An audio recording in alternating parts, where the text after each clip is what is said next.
Hey everyone, how you doing? This is Lee Gerstmann and I have another record review for you. I have to say, hey, thank you buddy, to Devin Dungan, who suggested that I review Van Halen's album, Van Halen III, which as far as I'm concerned, wasn't named after what number of album it was. It was named after what period of the group it was. It was the third incarnation. And I have to say that when it comes to Van Halen albums, I wouldn't consider this one to be the very worst. There's another one that I can't even listen to. But I will say that it definitely doesn't sound like a Van Halen album. So a lot of reasons why people don't listen to it is for that reason. And I will say that it's not something that I put on, whenever I want to hear something cool and rockin'. In fact, it's something that I usually don't listen to. But it's been a while since I heard it, and revisiting it, I decided to give more of a fair judgment because it's been a long time since I heard it, and I wanted to just judge each song according to its merit, and if need be, forget about what was happening in the group with Eddie and his drunkenness and the crap going on in their lives. So I have some things that I'm going to say about these songs. I have quite a lot to say, actually. Well, first off, the first song, New World, what a way to put someone to sleep. First off, this should not have been included here. And then the second song is Without You. This is supposedly the big rocker here, but the band just sounds tired. It's not the best thing on here. Okay, and then the third song is One I Want, a second-rate version of Little Guitars. It's like a jam session, but not a very good one.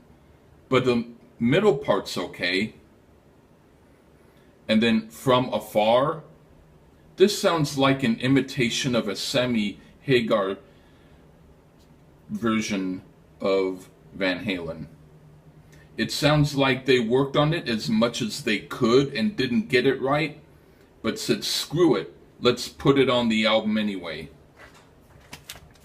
And then the next song is Dirty Water Dog. This is trying for that original Van Halen style, and I like it as a demo quality song. It sounds like a rough sketch instead of a fully completed tune. But as a fully realized song, I like it less. And I don't like the title.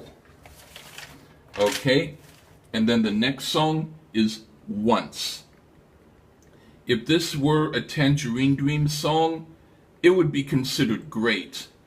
So it's better to judge it on its own merits instead of a Van Halen song. I like it if I pretend Tangerine Dream did it, but in context with this album, it fits like a sunburn.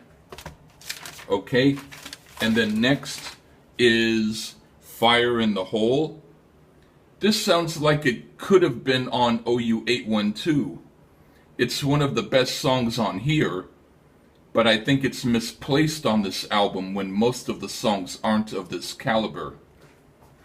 And then the next song, Josephina. This sounds like a Thin Lizzy ballad.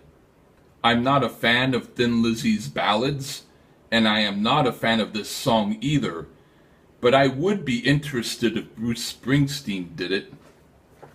And then the next song is Year to the Day. This sounds like it could have been on Wishbone Ash's album Argus. In that context, it's pretty good. But as another slow song on this album, its charms are totally wasted. But this is one of the best songs on here. And then Primary. Ooh, psychedelic time. Doesn't really do anything for me. Just a bunch of worthless noodling. And then Ballot or the Bullet. This one is interesting. It's the only real song that sounds like what this album could have been with the whole album of Sharon's style Van Halen rockers. It's a weird song, but I like it. And then the last one, How Many Say I. It would be more of a Peter Criss song, but seriously, for a song that lyrically is about Valerie Bertinelli, it's interesting and strange.